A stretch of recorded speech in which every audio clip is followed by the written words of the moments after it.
நம்மை எல்லாருடைய ஜனங்களுக்கு முன்பாக, உலகத்தாருடைய முன்பாக நம்மை தேவனுடைய கிறிஸ்துவின் தூதராக நம்மை காண்பிக்க வேண்டும். பிசாசின் தூதராக நம்மை காண்பிக்க கூடாது. அந்த நோக்கம் நாட்கள்ல நிறைவேற வேண்டும்.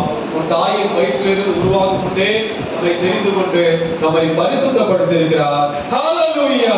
நாம் கர்த்தருக்கு பரிசுத்த ஜனம், கர்த்தருக்கு பரிசுத்த ஜனம். அருமையான தேவனுடைய பிள்ளைகளே, அந்த வார்த்தை நம்மிடத்துல நிறைவேற வேண்டும்.